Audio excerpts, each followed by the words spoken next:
नमस्कार मित्रांनो, welcome to S class education. तर आपल्यासमोर एक प्रॉब्लेम आहे.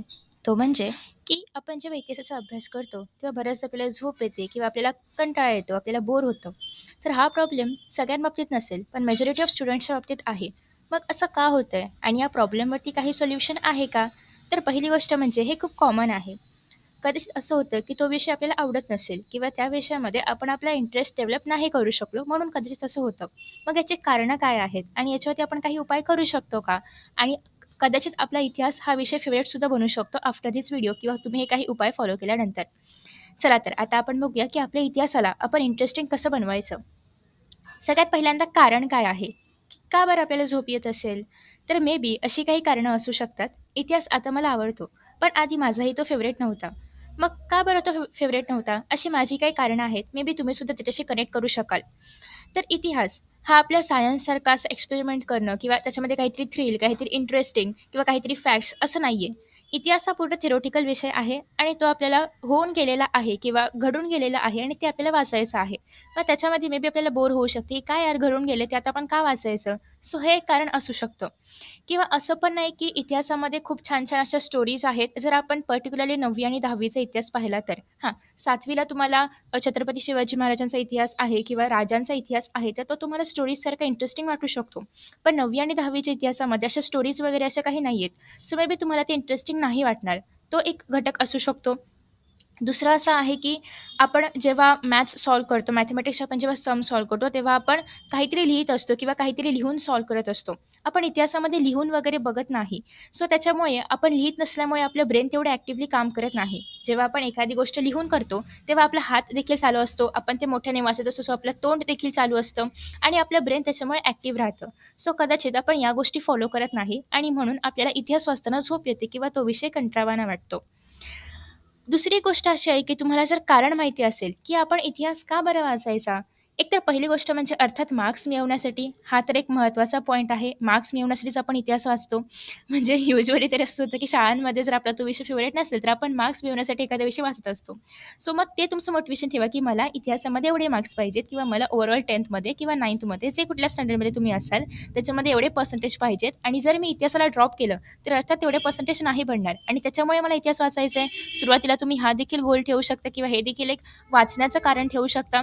आणि दुसरी गोष्ट म्हणजे मार्क्स तर हा एक पॉइंट आहेच. पण फक्त मार्क्ससाठी वाचायचं आहे का? तर नाही. तुम्ही त्याच्यामध्ये काहीतरी फन एलिमेंट शोधू शकता. मग कसं? ते आता आपण उपायामध्ये बघूया. उपाय काय आहे? एक तर पहिली गोष्ट म्हणजे जेव्हाही तुम्ही इतिहासाचा कोणताही लेसन वाचणार असाल, कोणताही XYZ कुठला पण लेसन जेव्हा तुम्ही वाचणार असाल, तेव्हा त्या लेसनच्या पहिल्याच पॅरेग्राफमध्ये अशा काही ओळींना अंडरलाईन करा किंवा अशा काही शब्दांना अंडरलाईन करा, की ते शब्द तुम्हाला असं वाटतात खूप महत्त्वाचे आहेत. ठीक आहे. आता जर तुम्ही इतिहासाचा 10वीचं पहिलं पान जर ओपन केलं, पहिल्या चॅप्टरचं पहिलं पान, तर त्या ठिकाणी इतिहास म्हणजे काय हे पहिल्याच पॅरेग्राफमध्ये सांगितलेलं आहे. मी तुम्हाला ते ओपन करून दाखवते. सो आता हे आहे आपल्याकडे पहिलं पान आणि पहिलाच चॅप्टर त्याच्यामधला पहिलाच पॅरेग्राफ. तर याच्यामध्ये आपण जर पाहिलं तर पहिल्यांदा आपल्याला समजते की इथे काय सांगितलेलं आहे की इतिहास म्हणजे काय सांगितलेलं आहे. ठीक आहे. मग तुम्ही जेव्हा हा पॅरेग्राफ वाचाल तेव्हा असं गरजेचं नाही आहे की प्रत्येकालाच पहिल्याच रीडिंगमध्ये हा पॅरेग्राफ समजेल. अर्थात असं गरजेचं नाही आहे. मग तुम्हाला सपोज की नाहीच कळलं हा पॅरेग्राफ कशाबद्दल आहे, पुन्हा एकदा वाचा. पुन्हा एकदा वाचा, पुन्हा नाही कळलं पुन्हा लिहून काढा. ओके. हे तुम्हाला सुरुवातीला थोडंसं अवघड वाटेल किंवा असं वाटेल की कशाला एवढं सगळं करायचं, पटकन वाचून संपवायचं. पण तुम्हाला जर याच्यामध्ये इंटरेस्ट डेव्हलप करायचा असेल किंवा तुम्हाला जर असं वाटत असेल की आपल्याला इतिहास वाचताना झोप येऊ नये, तर हे करणं गरजेचं आहे. आता इथे काय सांगितलंय, इतिहासाचं संशोधन करणं, लेखन करणं आणि अभ्यास केला जातो. ठीक आहे. मग तुम्ही असं करू शकता की मध्ये इतिहास लिहू शकता. हे तुम्ही रफ करायचे किंवा तुम्हाला नोट्स बनवायचे तुम्ही काही पण करू शकता, ते तुमच्यावरती आहे. त्याला सर्कल करा आणि इथे संशोधन लिहा, इथे लेखन लिहा, इथे अभ्यास लिहा. याच्यामुळे काय होईल की आपल्या ब्रेनला असे माइंड मॅप्स लक्षात ठेवायला इझी पडतं. सो भलेही तुम्हाला ही डेफिनेशन नाही समजली तरी पण तुम्ही काहीतरी प्रयत्न करताय. सो त्याच्यामुळे तुम्हाला कधीही पुढे परीक्षेमध्ये प्रश्न आला तर तुम्हाला हे 3 शब्द पटकन आठवणार, ती पूर्ण वाक्य आठवण्यापेक्षा. सो तुम्ही असं काहीतरी ट्राय करू शकता. आता सगळ्यांना हे तर माहिती असेल की इतिहास म्हणजे गतकाळामध्ये काहीतरी घडून गेलेलं आहे आणि त्याचा आपण अभ्यास करतोय, संशोधन करतोय, लेखन करतोय. ठीक आहे. सो तुम्ही जेव्हा कधी हा पॅरेग्राफ वाचणार आहात तेव्हा तुम्ही सोबत एक रफ पेज किंवा जी पण तुमची कुठली नोटबुक असेल ती घ्यायची आहे. इतिहास हा शब्द लिहायचे, त्याच्या समोर असा गोल करायचे, 3 बाण करायचे आहेत आणि त्याचं संशोधन, लेखन, अभ्यास जे काही असेल ते शब्द तुम्हाला या ठिकाणी लिहायचे आहेत. याच्यामुळे काय होईल, भलेही तुमच्या पूर्ण ही डेफिनेशन लक्षात नाही राहिली तरी पण हे असे माइंड मॅप्स तुम्हाला लाँग टाईम लक्षात राहतात. ठीक आहे. मग तुम्हाला थोडंसं इंटरेस्टिंग वाटू लागेल. जे लोकं क्रिएटिव्ह असतील तर त्या लोकांना हे करणं खूप म्हणजे मजेशीर वाटेल, की आपण माइंड मॅप्स तयार करतोय, वेगवेगळे कलर्स वापरतोय, जेणेकरून तुम्ही हे थोडंसं अजून इंटरेस्टिंग बनवू शकता. ठीक आहे. मग त्यानंतर त्यांनी काय केलेलं आहे, की इतिहास आणि विज्ञानामध्ये तुलना केली आहे. मग हवं तर तुम्ही काय करू शकता, असे दोन सपोज की तुम्ही 2 असे कॉलम्स तयार केले. इथे लिहिले तुम्ही विज्ञान, इथे लिहिले तुम्ही इतिहास. मग विज्ञानामध्ये आपण एक्सपेरिमेंट्स वगैरे करू शकतो किंवा प्रत्यक्ष निरीक्षण वगैरे करू शकतो. इतिहासामध्ये असं नाही करू शकत, कारण ते घडून गेलेलं आहे. सो असे तुम्ही पॉइंट्स लिहू शकता. रफ लिहा, अक्षर कसं पण काढा, त्याच्याशी आपल्याला काही मतलब नाहीये. आपल्याला काय याच्यातून साध्य करायचं आहे, की आपल्याला हे थोडंसं इंटरेस्टिंग करायचं आहे आणि लक्षात ठेवता येईल असं करायचं आहे. ठीक आहे. तुम्ही फक्त प्रश्नोत्तरे वाचून लक्षात ठेवण्यामुळे बोरिंग होऊ शकतं किंवा ते प्रश्नोत्तरे लक्षात नाही राहणार. पण तुम्ही जर असे काहीतरी टेक्निक्स फॉलो केले, तर हे नक्कीच तुम्हाला लाँग टर्म पण लक्षात राहू शकतं आणि तुम्हाला याच्यामध्ये थोडंसं इंटरेस्टिंग वाटू शकतं. हात पण लिहित जाईल, त्याच्यामुळे तुमचं ब्रेन ॲक्टिव्ह राहील आणि तुम्हाला झोप वगैरे येणार नाही. ठीक आहे. सो तुम्ही हे फॉलो करू शकता. आता यांनी कसे माइंड मॅप्स तयार केलेले आहेत, हेच तुम्ही तुमच्या पद्धतीने अजून तयार करू शकता. आता जसं की आपण इथे दोघांचा डिफरन्स करतोय, की इतिहास काय आहे आणि विज्ञान काय आहे. तर हे तुम्ही इथे करू शकता. अजून जर तुम्ही या ठिकाणी पाहिलं, तर तुम्हाला पहिल्याच पाठामध्ये खूप सारे विचारवंत आहेत. आता रेने डेकार्त यांनी काय सांगितलं किंवा व्हॉल्टर यांनी काय सांगितलं, हे पूर्ण पॅराग्राफमध्ये रीड करण्यापेक्षा तुम्ही एकदा पॅराग्राफ रीड करा. 2दा रीड करा हवं तर. तुम्हाला काय समजलेलं आहे हे तुम्ही तिथे समजून घ्या. किंवा याच्यामध्ये तुम्हाला काय कळतंय, की रेने डेकार्त हे एक इतिहासकार होते किंवा एक इतिहासकारच म्हणूया आपण त्यांना, इतिहासकार होते आणि मग त्यांचा पहिल्या ओळीमध्ये काय सांगितलेलं आहे, की त्यांचा विचार काय होता किंवा त्यांनी काय विचार मांडला. मग त्यांनी कोणता ग्रंथ लिहिला आणि मग त्यांनी इनडायरेक्टली कन्क्लुजन काय दिलं हे त्यांनी शेवटच्या ओळींमध्ये सांगितलेलं आहे. ओके. सो असं आपण 3 भाग याचे तयार केले. तुम्ही व्हॉल्टेअर पाहिलं तर त्यांचंसुद्धा सेम केलेलं आहे, की पहिल्या याच्यामध्ये त्यांचे विचार काय होते सांगितलेले आहेत किंवा त्यांचं एक नाव काय होतं, पूर्ण नाव काय होतं सांगितलेलं आहे.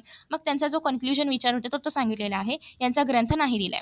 तुम्ही जॉर्ज विलियम फ्रेडरिक हेगेलमध्ये म्हटलात तर अगेन पहिल्यांदा विचार आहे. मग त्यांचे ग्रंथ कोणते होते किंवा त्यांनी कोणतं पुस्तक वगैरे काही लिहिलं होतं ते सांगितलेलं आहे. मग एक त्यांचा कन्क्लुजनवाला विचार आहे. सो हे 3 टप्प्यांमध्ये सगळ्या इतिहासकारांची माहिती आहे. मग तुम्ही काय करू शकता, की एक असा छान चार्ट तयार करा. मध्ये लिहा रेने डेकार्त, याला 3 एरो तयार करा. एका याच्यामध्ये त्यांचं नाव काय आहे, पूर्ण नाव असेल तर पूर्ण नाव किंवा त्यांचा मुख्य विचार असेल तर तो लिहायचा. त्यांच्या पुस्तकाचं किंवा ग्रंथाचं नाव काय आहे आणि एक कन्क्लुजनवाला विचार काय आहे तो लिहायचा आहे. ठीक आहे. असं तुम्ही करू शकता प्रत्येक ह्याचा. नेक्स्ट जर तुम्ही व्हॉल्टेअर घेतलं तर त्यांचं नाव इथे मध्ये लिहायचं व्हॉल्टेअर. त्याच्यानंतर त्यांचं पूर्ण नाव असेल तर पूर्ण नाव. एवढं लक्ष ठेवायची गरज नाहीये. तुम्हाला हवं असेल तुम्ही लिहू शकता. असं एवढं रिक्वायर्ड नाहीये. नेक्स्ट आहे मग त्यांनी त्यांचा विचार काय होता ते एका कॉलममध्ये लिहायचं. त्याच्यानंतर त्यांना आपण म्हणतो आधुनिक इतिहास लेखनाचे जनक, तो एका ॲरोमध्ये लिहायचा. म्हणजे तुम्हाला एकत्रच ही सगळी माहिती पाहायला मिळेल. हे तुम्हाला नेक्स्ट टाईम जेव्हा तुम्ही वाचणार तेव्हा तुम्हाला हे पूर्ण पुस्तक बोर वाचायची गरज पडणार नाही. तर तुम्ही हे माइंड मॅप्स वाचू शकता. ठीक आहे.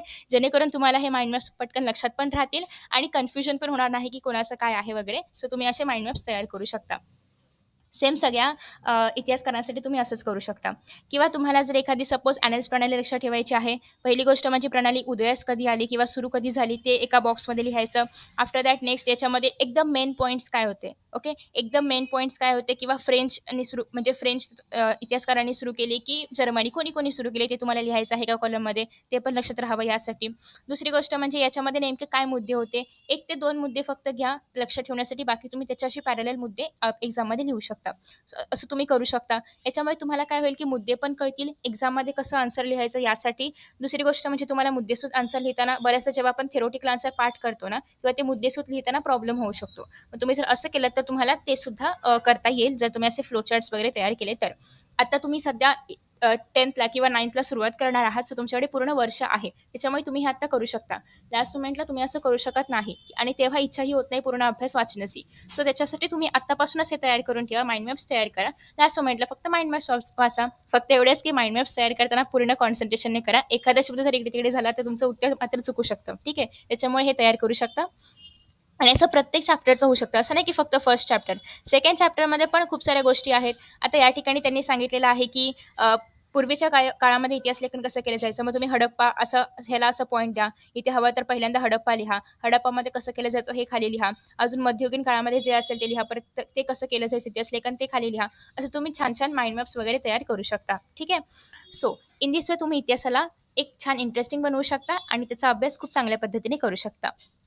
हा झाला आपला उपाय. आता अगेन सेम क्वेश्चन आहे की इतिहास का अभ्यासायचा. आता जर तुम्हाला इतिहास इंटरेस्टिंग वाटला तर मग या प्रश्नाचं उत्तर शोधायची गरजच नाही पडणार.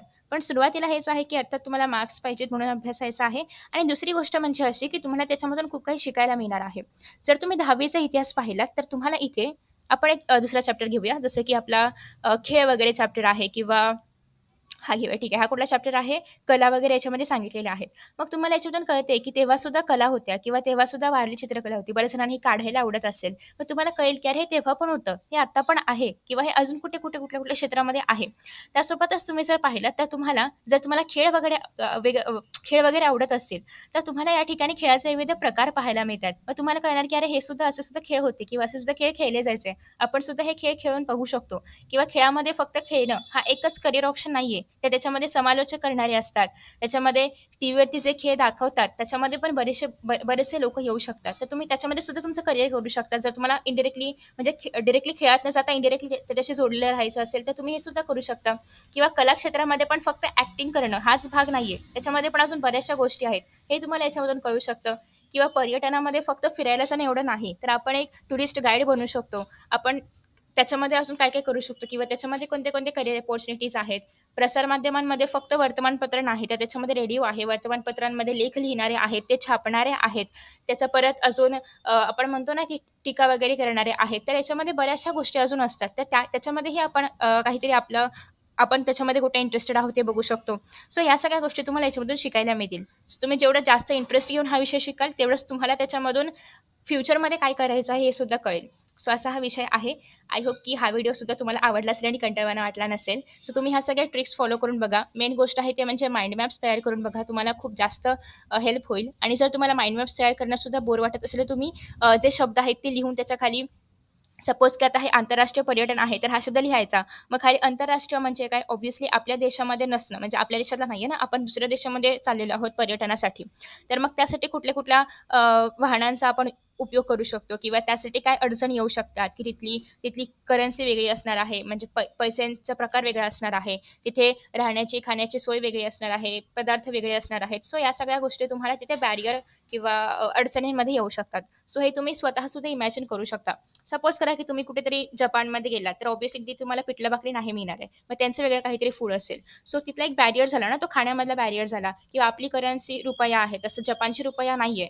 मग त्याच्यामुळे तो एक बॅरियर झाला, ती करन्सी कशी वापरायची. सो हे तुम्ही इमॅजिन करा. इतिहास हे इमॅजिनेशनबद्दल सुद्धा आहे. म्हणजे अर्थात तुम्ही ते पाहिलेलं नसेल नका, पण तुम्ही ते इमॅजिन करू शकता. तुम्ही व्लॉग्स पाहत असाल बरेचसे, तर मग त्याच्यामध्ये तुम्ही पाहत असाल की वेगवेगळे ठिकाणं जर तुम्ही पाहिले, तर तिथे जाऊन काय अडचणी येऊ शकतात. ते सगळं तुम्ही इथे उत्तर लिहिताना वगैरे आठवू शकता आणि मग तुम्हाला हा विषय खूप इंटरेस्टिंग वाटू लागेल.